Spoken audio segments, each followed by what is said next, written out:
I definitely stood out as a woman, and I knew I was different. I didn't let that be a defining component of my career.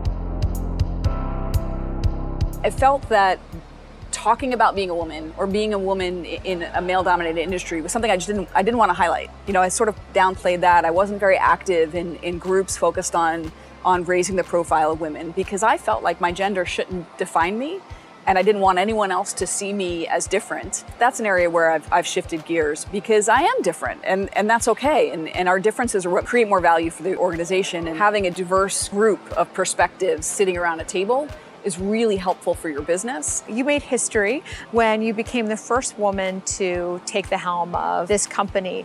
Describe that moment. It was exciting for me because I grew up here. So knowing that I was going to be leading an organization that's been such a part of my life for so many years was really humbling. At the same time, I didn't recognize that it was going to get so much attention, right? That the fact that I was a woman taking this job, I knew it would be part of the story. I didn't realize how much of a story it was going to be. For me, I took it for granted, and it wasn't something that I saw as a barrier. There wasn't a ceiling I was seeing that I was punching through.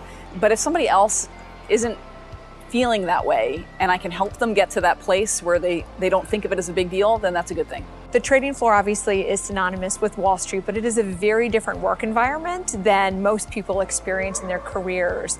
Talk about how being on the trading floor helps shape some of your leadership styles and the unique attributes that it's been able to build in you and others within the industry.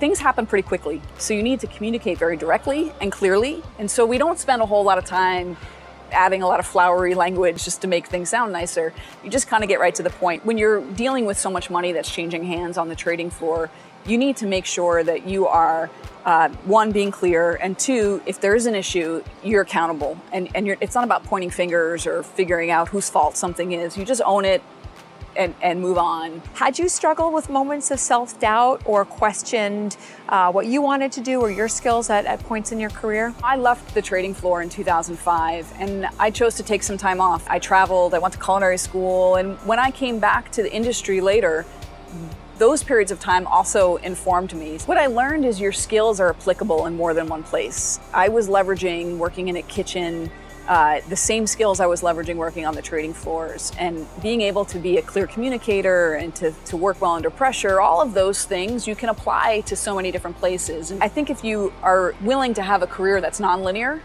you actually end up having a lot more opportunity. Now that you're in the role that you're in, how do you think about bringing more diversity and inclusivity, and how do you think about trying to move that forward?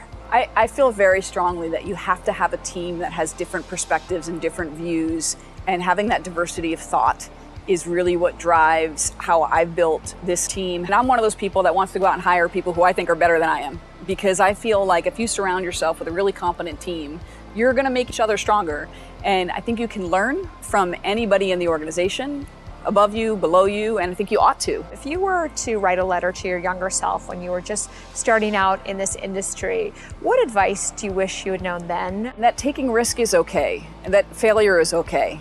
And that's a lesson that I wish I had held on to in my early stages of my career, because if you're not pushing your limits, you're not growing quite as much as you could be. If you're trying more things, you're succeeding at more things, and yes, you're failing at some others, and you realize if you don't spend a whole lot of time focused on feeling sad about it, and you focus more on what did I learn from it, what can I take from it, then that's actually inspiring.